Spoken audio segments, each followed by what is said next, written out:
नमस्कार दोस्तों, मैं विवेक सिंह भदौरिया एक बार फिर से आपका स्वागत करता हूं अपने YouTube channel A1 coaching classes में।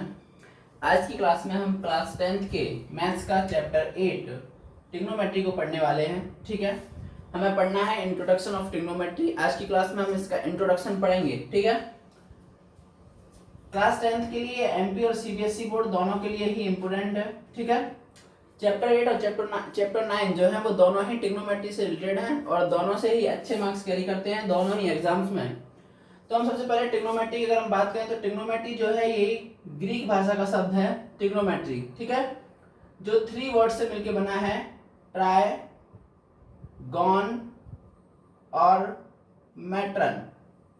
ठीक है, हम ट्राई का मतलब जानते हैं 3, गॉन का मतलब होता है साइड्स और मैट्रन का मतलब होता है मेजरमेंट। क्या होता है? मेजरमेंट। ठीक है ना, 3 साइड्स मेजरमेंट। अब हम सभी जानते हैं कि ऐसा कौन सा शेप है जिसमें 3 साइड्स होती हैं। तो सिंपल सी बात है, 3 साइड्स किसमें होती हैं? ट्राइंगल में होती हैं। किसमें होती हैं? ट्राइंगल में होती हैं। तो यानी मैथ्स की वो ब्रांच है ना, मैथ्स की ऐसी ब्रांच जिसमें हम ट्राइंगल से रिलेटेड ट्राइंगल से रिलेटेड हम पढ़ते हैं, ट्राइंगल्स का हम अध्ययन करते हैं। ठीक है, उसको हम कहते हैं ट्रिग्नोमेट्री। ठीक है, जो 10th क्लास की हमारी ट्रिग्नोमेट्री है, ठीक है, जनरली इसमें तीनों जो हम जानते हैं कि अगर हम ट्राइंगल्स को एंगल्स के बेसिस पर डिवाइड करें, एंगल्स के बेसिस पर इसके हम टाइप्स करें तो 3 टाइप्स के ट्राइंगल्स होते हैं, है ना। एक होता है एक्यूट एंगल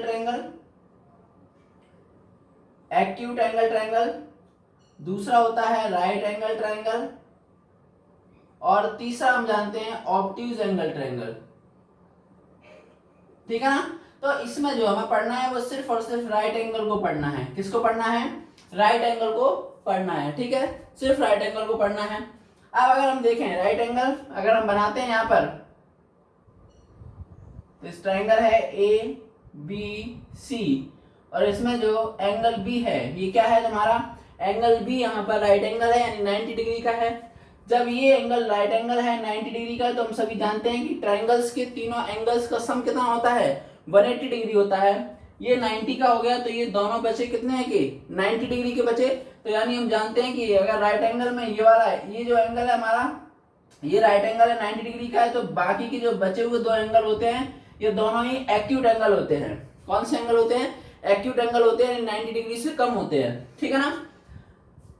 अब इसमें हम जानते हैं कि राइट एंगल के सामने वाली जो साइड होती है, अपोजिट साइड होती है, इसको हम बोलते हैं हाइपोटेन्यूस। इसको हम H से डिनोट करते हैं। क्या बोलते हैं इसको हम बोलते हैं हाइपोटेन्यूस। ठीक है, और यहाँ पर हमें देखने को मिल रहा है, ये देखो AB जो है वो परपेंडिकुलर है किस पर? BC पर, इसलिए AB हमारा क्या हो जाएगा? परपेंडिकुलर हो जाएगा और BC इसके लिए क्या बन जाएगा?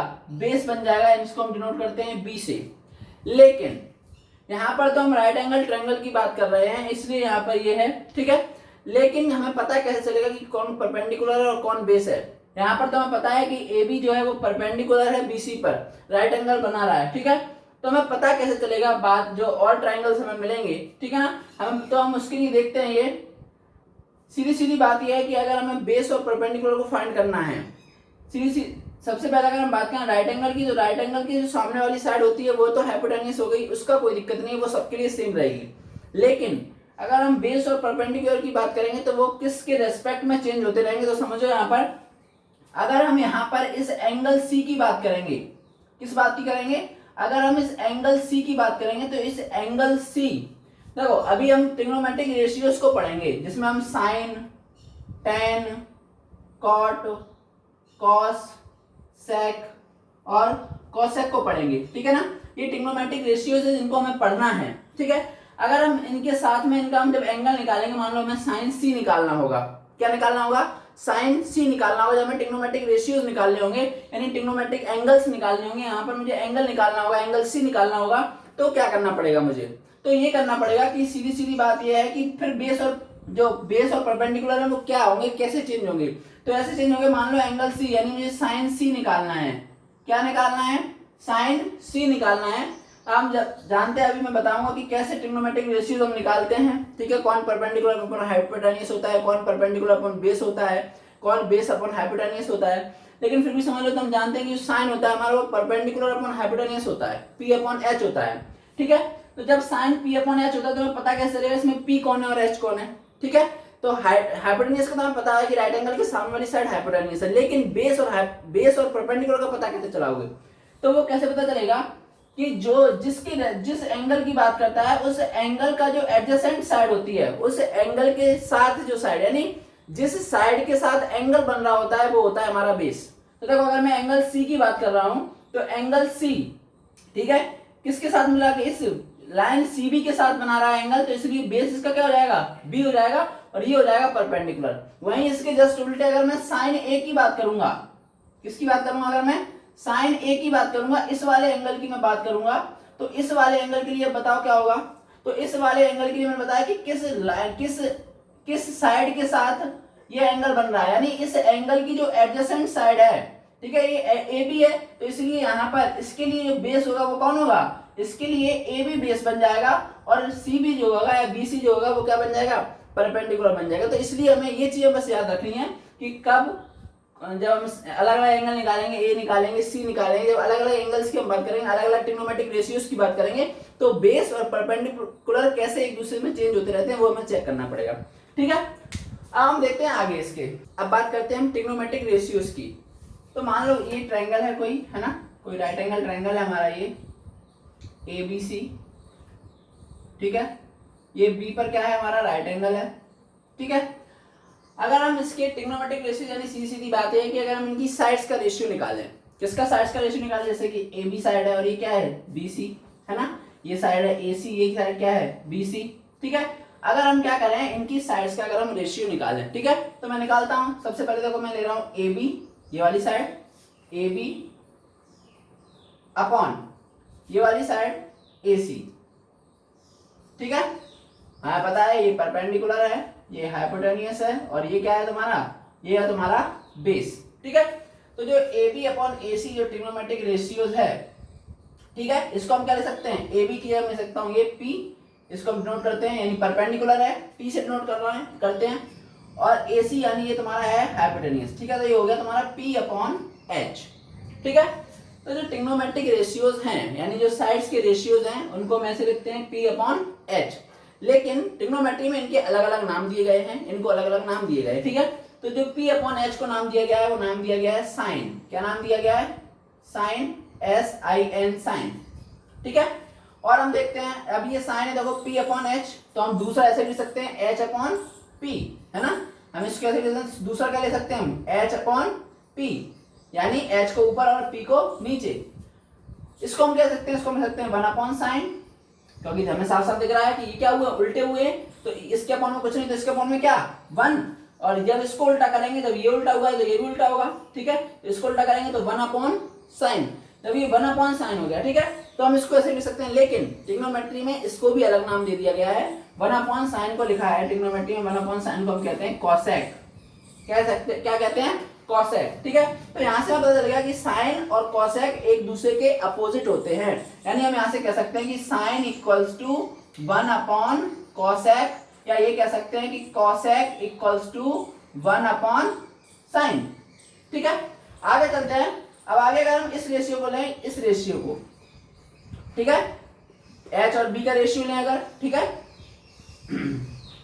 एच अपॉन बी, ठीक है, एच अपॉन बी या बी अपॉन एच, पहले बी अपॉन एच ले लो, ठीक है, क्या ले लो B upon H, B upon H, क्या है ये बी यानी बेस अपॉन हाइट, ठीक है। इसको नाम दिया गया है कॉस, क्या दिया गया है नाम कॉस, ठीक है। और अगर इसी का हम अपोजिट करते हैं एच अपॉन बी निकालते हैं तो इसको दिया गया है सेक, यानी हम यहां से कह सकते हैं कि कॉस और सेक एक दूसरे के अपोजिट होते हैं, तो cos equals to one upon sec और sec equals to one upon cos. तो ये फॉर्मूलेज बनते जा रहे हैं, ये आइडेंटिटीज बनती जा रही हैं, इनको हमें यूज करना है आगे चैप्टर में, ठीक है। तो इनको मैं इसलिए बता रहा हूं ताकि ये हमें आगे याद रहे कि ये होती कैसे एक दूसरे के अपोजिट क्यों है, तो वो चीज हमें यहाँ से समझनी है, ठीक है। बाकी बचा ये वाली साइड इन साइड्स का भी अगर मैं रेशियो निकालूं तो ये हो गया P अपॉन बी, और P अपॉन बी इसको नाम दिया गया है tan, पूरा नाम तो इनके अलग अलग है, टेंजेंट बोलते हैं इसको, ठीक है, कोसाइन बोलते हैं, साइन बोलते हैं, ठीक है। तो इनको अपन शॉर्ट फॉर्म जो हमें पढ़ना है अपन उसी को पढ़ते हैं, ये है हमारा tan, और अगर इसी का अपोजिट करें b अपॉन p तो इसको हम बोलते हैं कॉट। क्या बोलते हैं? कॉट। तो हम यहाँ से कह सकते हैं कि tan और cot एक दूसरे के अपोजिट होते हैं, यानी tan equals to 1 upon cot and cot equals to 1 upon tan। ठीक है, तो ये जो बात हमने कर ली वो ट्रिग्नोमेट्रिक रेशियोज की बात कर ली। ठीक है, क्लियर है। अब हम बस कुछ आइडेंटिटीज देख लेते हैं और उसके बाद कल की क्लास में यानी अगली क्लास में हम एंगल्स निकालना बताएंगे। ठीक है, कैसे निकालते हैं, लेकिन आज कुछ आइडेंटिटी है इसकी वो देख लेते हैं। 2 से 3 आइडेंटिटी है। पहली आइडेंटिटी है इसकी, सिंपल आइडेंटिटी है sine square theta plus cos square theta equals to 1। First identity है। ठीक है, सेकंड आइडेंटिटी अगर हम बात करें तो सेकंड आइडेंटिटी है तुम्हारी 1 plus tan square theta equals to sec square theta, और एक आइडेंटिटी है तुम्हारी 1 plus cot square theta equals to cosec square theta. ठीक है ना, ये 3 मेन आइडेंटिटीज हैं इस चैप्टर में जो हमें पढ़नी है। इनसे हम और आइडेंटिटीज भी बना सकते हैं। कैसे बना सकते हैं? अगर मैं sin स्क्वायर थीटा की वैल्यू यहाँ से निकालना चाहूँ तो sin square theta equals to क्या हो जाएगा, जब cos स्क्वायर थीटा को उधर भेजेंगे तो माइनस का हो जाएगा, तो यहाँ से बन जाएगा 1 माइनस cos स्क्वायर थीटा।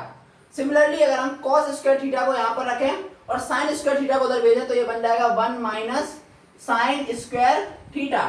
यहाँ पर देखें तो यहाँ पर भी मैं tan स्क्वायर थीटा को अगर मैं यहाँ पर रखूँ, ठीक है, और इसको 1 को उधर भेज दूँ तो ये बन जाएगा sec स्क्वायर थीटा माइनस 1, या हम कह सकते हैं tan स्क्वायर थीटा को उधर भेज दो तो ये बन जाएगा sec स्क्वायर थीटा माइनस का tan square theta equals to 1। और लास्ट में अगर हम बात करें इस वाले की तो सिमिलरली जैसे इसकी बनी है वैसे इसकी बन जाएंगी। अगर हम cot स्क्वायर थीटा को उधर भेजेंगे तो ये बन जाएगा cosec square theta minus cot square theta equals to 1। ठीक है ना, तो ये सिमिलरली यानी ये जनरली हमें ये 3 याद रखनी है और उनसे हमारी ये आइडेंटिटीज बनती हैं। ठीक है, तो आज की वीडियो में यहीं तक पढ़ेंगे। अगली क्लास में हम इनके एंगल्स निकालना बताएंगे कि एंगल्स कैसे निकालते हैं। वीडियो कैसा लगा और लाइक और शेयर करें। ठीक है, थैंक यू सो मच।